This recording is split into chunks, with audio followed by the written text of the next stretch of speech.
let me say first that it's still a long way. So when it comes to equality, opportunities, equal opportunities, diversity, an inclusive workplace. And whether it's for persons with disabilities or in relation to gender or in relation to race, there is still very much to do. I think we really made already a lot of progress, but there's still a lot of to do. That's we have to be honest about that. So, but why should an organization report? And you ask me, how should we or could we encourage? So I want to change a little bit the question. So why should an organization report and advance their efforts at creating an inclusive workplace, or especially for persons with disabilities? It's more like, and I'm changing this question because if we have to encourage, then something goes wrong. But at least we give the tools to report on it. So, but why should we report? Yeah, for me, it's a very simple reason. It is discussed the latest years, luckily more and more, that there should be awareness of the fact that there are, well, the World Health Organization was talking about 1.3 billion people. That's what I remember, something at least more than 1 billion people of the global population experiencing a form of disability. So this is this is 10 to 20% of the global population.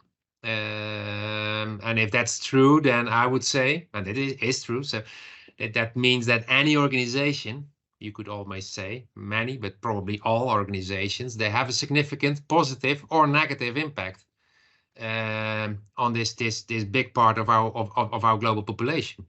So yeah, you should have an interest, not only so a negative, positive impact, but also dependency. If you look from an enterprise value, making money, on that's already a huge. So I would assume that more and more organizations take awareness of that and deal with that. So, but from the impact perspective, the group of people with disabilities, but also with vulnerable groups in general, this is such a big group. It's part of our society that there is, any organization, any boardroom should be willing to report on that. And actually, luckily, more and more do. So that's the good thing. But if you're aware of that, then you think about it, then you say, well, like in a lot of parts in the world now, we have a shortage on employees. So if you think about an inclusive workplace, you will do anything to take a lot of people with persons with disability have a lot of, often they have a lot of skills which you want to have as an organization. So what is your plan? What is your action? There are lots of reasons why you want to report on it, I would say. And as I said, luckily more and more people do it. I think we see due to regulatory efforts, we see more emphasis on this inclusive workplace. But I think we should also not underestimate the other impacts. So the impacts on services and on products. And then I mean, for instance, well, can you use a computer? And if someone cannot use it, that's not an equal opportunity. Entrance to transport, entrance to a train. Well, all these effects, organizations should be aware of it and should work on it. There are very good examples, but still a lot to do there. I think that's, so it's not GRI who should encourage. You should at least report so that others can judge whether organizations are transparent and are doing the right thing. So if those organizations who do not report on this, or do say that it's not an impact, I would say it's interesting. Go and talk to them and say, well, that's interesting, because if so many people in the world are in this group, can you explain to me why it's not a significant impact for your organization? So that is more to think about.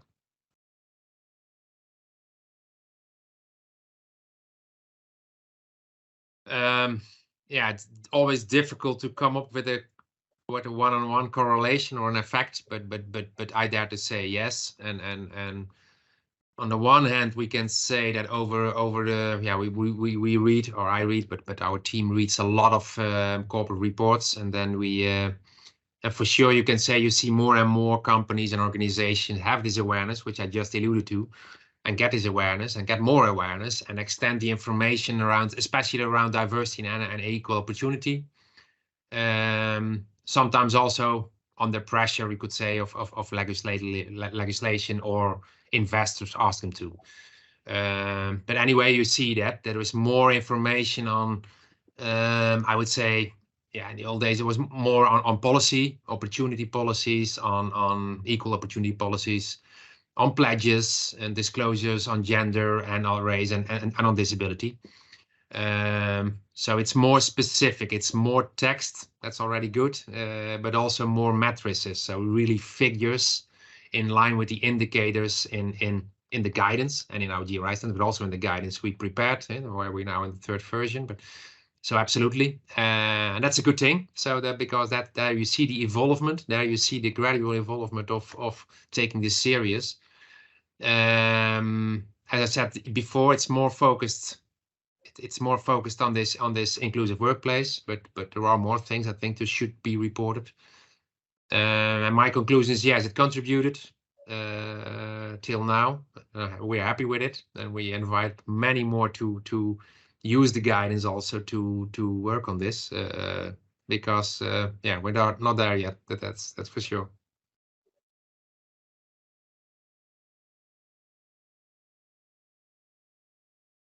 Yes, well, I alluded based on the interview. I think I already gave a lot of reasons, but let's say I think the reason why we, like almost 10 years ago, start to work together was to, on the one hand, give a tool, give more insight, give more knowledge, and just help to organizations to be more transparent and to increase and to increase the level of transparency in reporting on this. The other hand, I would say also one of the things we wanted to achieve together is having knowledge transfer. Also simply because working together, bringing this, it has been downloaded many times. I would not say the exact figure. We see more and more organizations using it. But we see also academics using it to do their research. I saw it in yeah, you could say it was integrated in new initiatives. A lot of new initiatives use the same terms, use the same ideas. Governance are influenced to take it into legislation. Sustainable reporters ask for it and ask for update. They ask actually also for updating the guide, the previous guide.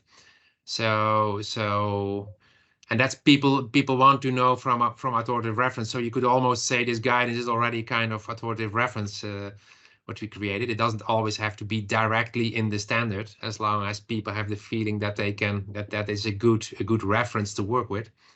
And that is what we achieved. That motivates me and it motivated us. So that's and again, for GRI, it's not that we want to be organizations to be transparent on sustainable development, just to report what they do. Yeah, and this initiative, this working together is fully in line with that, and more to do, as we said. So let's continue, and then and as I said, we reached a lot of people. So what did you achieve? We reached a lot of people. It has been referenced or used by others directly or indirectly or copied, but even that is good.